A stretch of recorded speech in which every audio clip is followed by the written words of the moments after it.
So for my topic, I chose to speak about Rousseau and his book one on the social contract.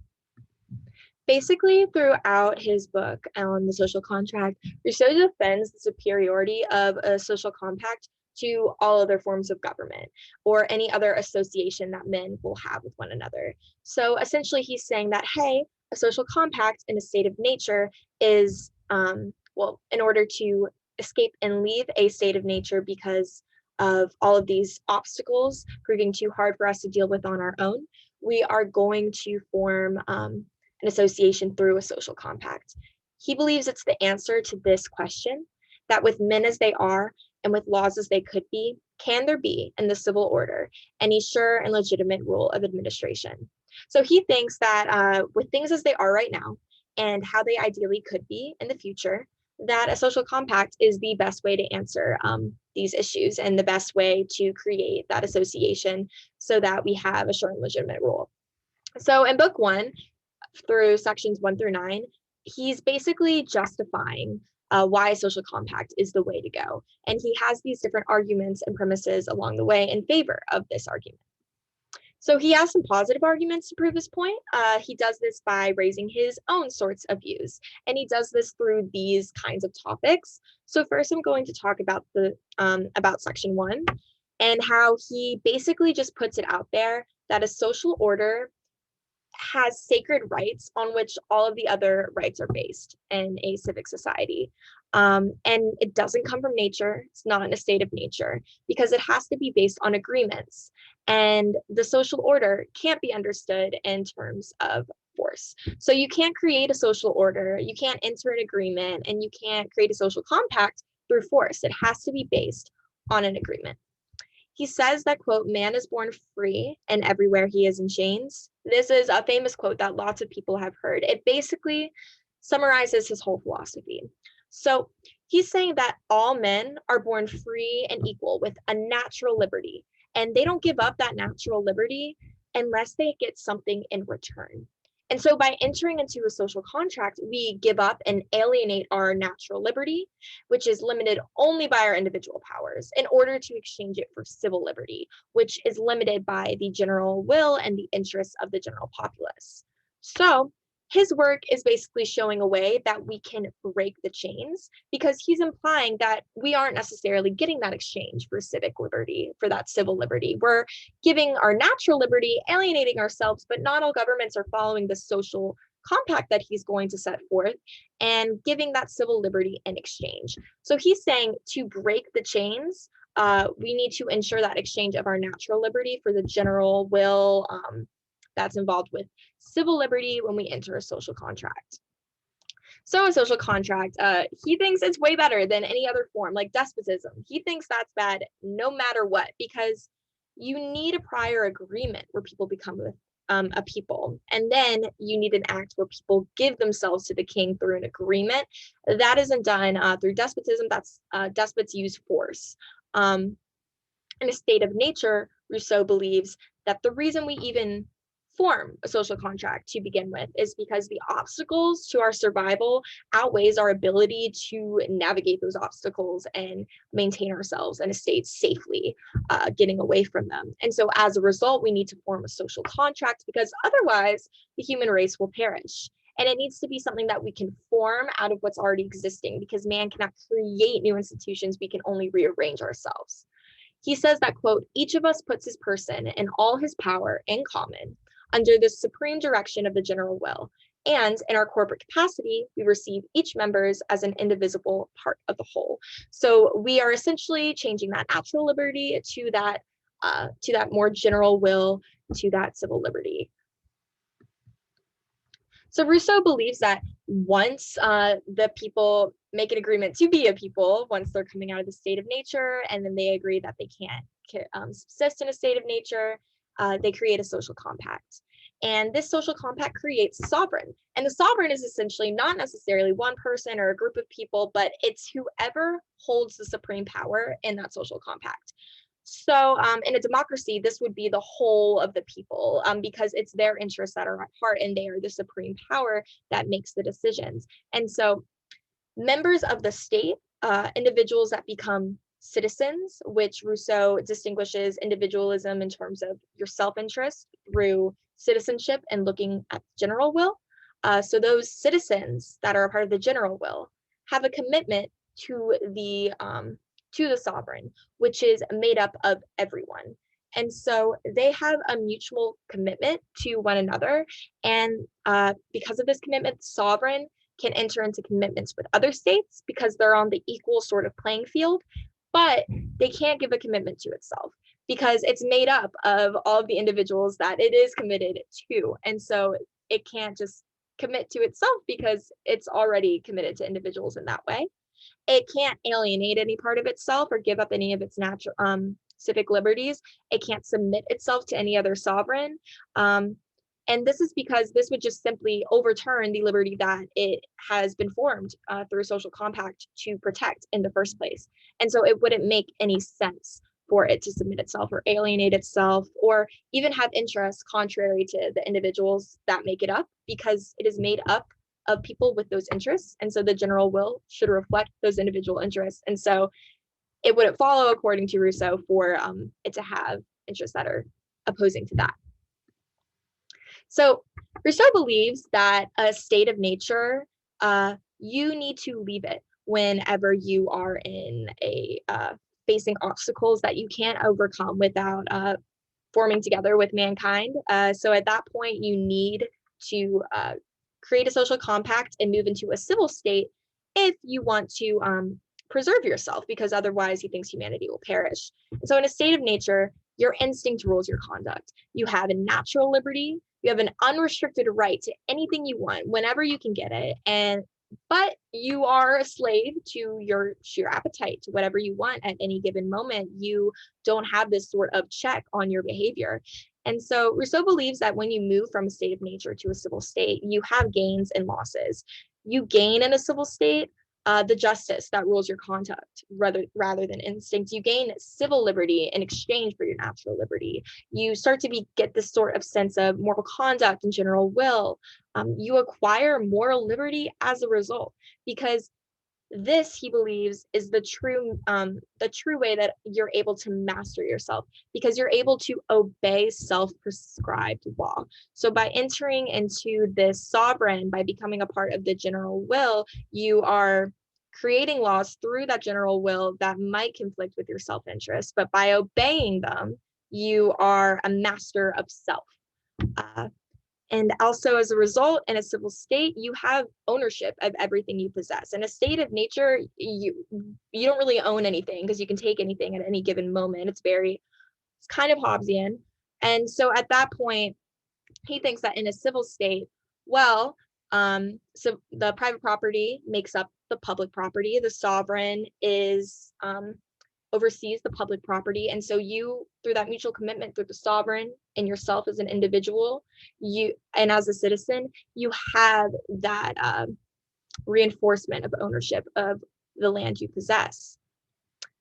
But Rousseau thinks that there are some instances in which the will of a man and his self-interest, it might overpower at times his general will and the obligation he has to the common interest as a citizen in a social compact. And so essentially this would be enjoying the rights of citizenship in a social compact without going through with the duties as a subject. And eventually this would destroy the body politic. It would destroy the social compact and the sovereign, because the sovereign is made up of the general will.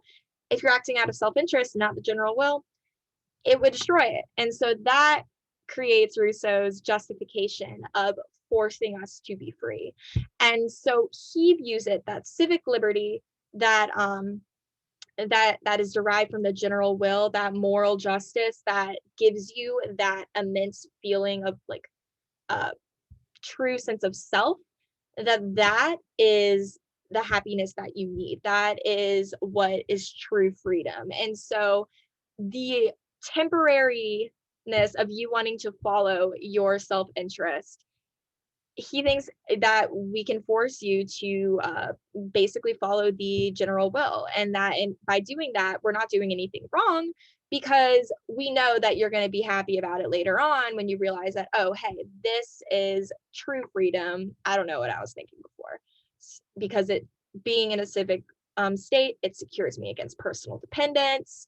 It allows me to be interdependent rather than having to rely on myself all of the time, which wouldn't work out and isn't as morally right as a general will. And thank you so much for kind of, forcing me to be free. That's the sort of mindset he has.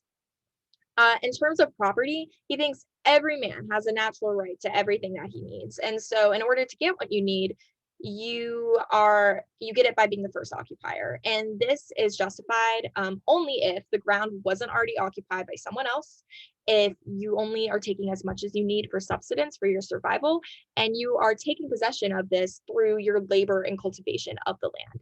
And so this really relates a lot to Locke in terms of property rights, which I thought was interesting because you're mixing your labor and yourself and your own property, which is your labor, with the public property to make it private. And in this sense, it seems that Rousseau is in line with this sort of line of thinking. But he also talks about how the sovereign holds land publicly, and it holds all the inhabitants within it, which hold the private property. So the public land is made up of private real estate. And so a great way of being able to ensure that the sovereign and the individuals are mutually committed to one another is when the sovereign utilizes names like King of France, King of Spain, deriving their authority from locations and geographical areas and property rather than, King of the French people, King of the Persians, or King of the Spaniards, because this is not as attached to the concept of property that everyone has. And so he uses that as an example. He also has negative arguments to prove that, hey, the social compact is the best way for us to form associations by disproving opposing viewpoints. Like, he doesn't think that there is a right of the strongest because this right would rely on force. And force is a physical power. It's something you have to give way to. And if it makes you obey, then you can't be morally obliged to, because morally being obliged to something presupposes that you aren't being forced to do it in the first place. You're doing it because of moral obligations. And so it doesn't have a moral effect. Force doesn't create duty. And for the strongest to actually have legitimate power, it can't be through force. They need to transform their strength into a right and their people's subjects' obedience into a duty. And you can only do this by not utilizing force and instead utilizing agreements. And so Rousseau says that, quote, force doesn't create right and that legitimate powers are the only ones we are obliged to obey. And he thinks these legitimate powers are formed through a social contract through those agreements. He's against slavery. He thinks that A, no man has a natural authority over his fellows. 2, slavery implies a natural authority over others through force. And force, again, like he was saying earlier, it doesn't create a right. And so if you are trying to have a natural authority over others through force, that just doesn't hold up. And agreements are the basis for all legitimate authority among men. And so men cannot alienate themselves or their children. They can't give up their liberty in exchange for their lives. So they can't do that because there's no possible, equivalent exchange for your status, your rights, and your duties as a human being, which is equivalent to your liberty. There's nothing that can be given to you that is just as important as that. He argues against Grotius, who thinks that the right to enslave comes from war, because this, like giving up someone's liberty, like a prisoner of war, giving up their liberty in exchange for their life, because men are naturally enemies. War shouldn't be between people in the first place. It should be between things and those relations. And you can't take the right to enslave from a false right to kill, because men are born equal. So you can't kill one another. If you're born equal, you have no right to that. And so you can't exchange someone's life for their liberty if you have no right to their life in the first place. So as a result, slavery is null and void in his eyes. I largely agree with Rousseau. I agree with a lot of his ideas. I love the idea that a social compact, that associations between men need to be formed through agreements rather than force. I don't believe that force is the way to go. I don't think that that creates any lasting sort of regime or institution or association. But I do have some concerns. I think I'm not necessarily convinced of the superiority of a social contract over a state of nature. So when he's talking about that people need to leave a state of nature in the first place in order to be they need to leave a state of nature in order to avoid all these obstacles that they can't deal with on their own and in order to avoid perishing. Enter into a social contract. But he justifies that men can be forced to be free and that they need to obey the general will, even when they don't want to, because they'll be happier for it later on, according to him. But this suggests a sort of behavior that's similar to despotism that Rousseau wants to avoid. He talks about vehemently why he does not agree with despotism because it relies on force. But force to be free, you're using force in order to make the general will hold up, and in order to have people be compelled to act in accordance with it, even if they don't want to. That goes against Rousseau's idea that he doesn't want to use force, and that's not justified. And so that just kind of makes me think that it's not like a foolproof sort of thing. I also don't think that interdependence within a community is necessarily always better than dependence on oneself to protect their rights. So he talks about how when you enter a general will, you have this like moral sense of self, like this higher sense of being, because you know that you are obeying self-prescribed law instead of just being dependent on yourself. But I don't think that self-prescribed law needs to necessarily be appropriated to the general will. This just seems like discipline to me. Like if you're a master of oneself through obeying self-prescribed law, you can have self-prescribed law for other things besides the general will. You can have promises to yourself. You could reward your good behavior. There are multiple ways in which you can be a master of yourself through obeying self-prescribed law, have kind of moral liberty in a way that doesn't relate to the general will and the social compact. This seems like something that could be found in a state of nature if it wasn't applied to the general will. If man wants to retain and keep their natural liberty, despite the obstacles in a state of nature that tell them they should probably form an association, they should be able to. And to suggest otherwise would be a sort of despotic viewpoint. So if they want to retain that natural liberty and stay in a state of nature, then they can do that. And they could do that by also having moral liberty. And I don't understand why a social contract is the best way to go about avoiding those obstacles if you can do it in another way. And I think he kind of overlooks that. He also idealizes the sovereign a lot. So he says on page 8 that, quote, they can't have interests contrary to individuals that make it up. By virtue what it is, it's always what it ought to be. But this isn't the case in practice. The fact that the sovereign is made up of individuals with self-interest poses a problem to this sentiment to begin with, because it's saying it's always what it ought to be because it can't have interests contrary to people that make it up.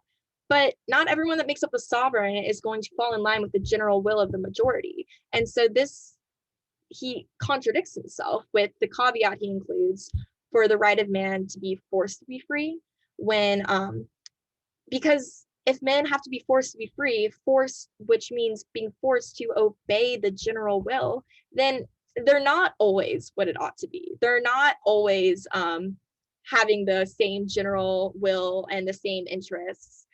This just shows that if you have to force someone to be free, that there are interests contrary to the individuals that make it up. And so in that respect, I think it just completely, he overlooks some very important things that would pose a problem to his argument and to the idea of a social contract in practice. But overall, I do agree with him. I just do think that he has definitely some things that I wish he could continue to address.